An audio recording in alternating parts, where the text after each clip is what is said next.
Hello guys, ഈ വീഡിയോയിൽ എൻ്റെ ഹൗസ് ബിൽഡിങ്ങിനെ കുറിച്ച് കുറച്ച് ഡീറ്റെയിൽസ് ആയിരിക്കും ഞാൻ പറയുന്നുണ്ടാവുക. ആൻഡ് ഐ തിങ്ക് കുറേ പേര് DM-ൽ എനിക്ക് മെസ്സേജ് അയച്ചു, ഈ കാര്യങ്ങളൊക്കെ ചോദിച്ചു. അതിന് വേണ്ടിയിട്ടാണ് ഞാൻ ഈ വീഡിയോ പ്രത്യേകമായിട്ട് ഉണ്ടാക്കിയത്. പിന്നെ ഇത് എന്തെങ്കിലും കിട്ടണമെന്ന് വിചാരിച്ചു, പക്ഷേ ഇത്രയും നേരത്തെ ആവാൻ ഞാൻ എക്സ്പെക്ട് ചെയ്തില്ല. And the point is course duration. First factor, course duration 3.5 year ആണ്.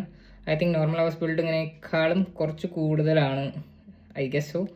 ആൻഡ് സെക്കൻഡ് പോയിന്റ് ഈസ് ഏത് ലാംഗ്വേജ് ലെവൽ നിങ്ങൾക്ക് വേണമെന്നുള്ളത്.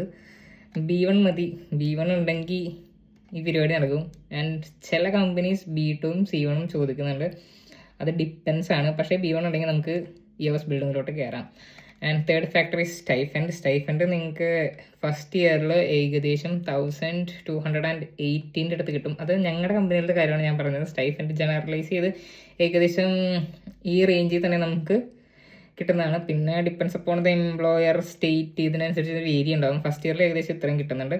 And third year, second year ഒക്കെ ആകുമ്പോഴേക്കും ഇത് കൂടും. പിന്നെ ഉള്ളത് വർക്കിംഗ് ടൈമാണ്. വർക്കിംഗ് ടൈം ഞങ്ങൾക്ക് 8 to 5 ആണ്. അതിൻ്റെ ഇടയിൽ 12 to 1 ലഞ്ച് ബ്രേക്കാണ്. ഇത് ഡിപ്പെൻസ്. എന്തായാലും 8 hours മാത്രമേ ഷിഫ്റ്റ് ഉണ്ടാവുള്ളൂ. അതും കാലത്ത്, ഡേ ടൈമിൽ മാത്രമേ ഉണ്ടാവുള്ളൂ. നൈറ്റ് ഷിഫ്റ്റ് അങ്ങനത്തെ പരിപാടികളൊന്നും ഇതിന് ഉണ്ടാവില്ല. ഇതുവരെ എവിടെ ഞാൻ അങ്ങനെ നൈറ്റ് ഷിഫ്റ്റ് കേട്ടിട്ടില്ല സംഭവത്തിന്. സോ അതൊരു പ്ലസ് പോയിൻ്റായിട്ട് ഞാൻ കണ്ടു.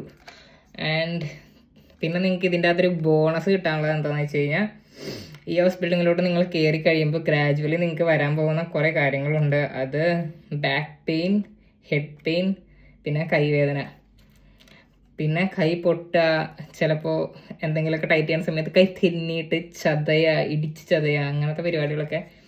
പിന്നെ നിങ്ങളുടെ ഭാഗ്യം പോലെ ഇരിക്കും. ഗ്ലൗസ് ഇട്ടിട്ടും ചില മാസങ്ങളിൽ, നല്ല ദിവസങ്ങളാണെങ്കിൽ ചോര കാണാത്ത ദിവസങ്ങളില്ല എന്ന് തന്നെ വേണമെങ്കിൽ പറയാം.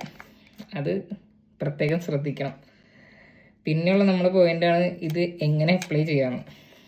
എൻ്റെ ഒരു അറിവ് ശരിയാണെങ്കിൽ ഏറ്റവും സിംപ്ലസ്റ്റ് വേ ഏതെങ്കിലും ഏജൻസീനെ കണ്ടിട്ട് വരാമെന്നുള്ളതാണ്. ആൻഡ് കേരളത്തിൽ ഹൗസ് ബിൽഡിംഗ് ചെയ്യുന്ന ഏജൻസീസൊക്കെ വളരെ കുറവാണ്. സോ സൂക്ഷിച്ചും കണ്ടൊക്കെ ഏജൻസീനെ സെലക്ട് ചെയ്യണം. പിന്നെ വേറൊരു ഓപ്ഷൻ ഉള്ളതെന്ന് വെച്ച് കഴിഞ്ഞാൽ, സൈറ്റിൽ കയറി ഓൺലൈൻ അപ്ലൈ ചെയ്യാം. ഓൺലൈൻ അപ്ലൈ ചെയ്യാനുള്ള കുറച്ച് സൈറ്റുകൾ ഞാൻ പറഞ്ഞുതരാം.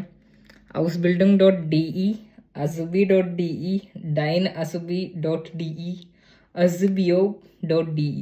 ഈ സൈറ്റൊക്കെയാണ് ഞാൻ നോക്കിയിട്ട് കണ്ടത്.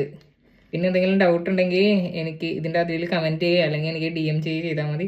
അപ്പോൾ അത്രയുള്ള ഗൈസ് ഈ വീഡിയോ. അടുത്തൊരു വീഡിയോയിൽ കാണുന്നവരെ bye. V for victory, A for Adarsh. By.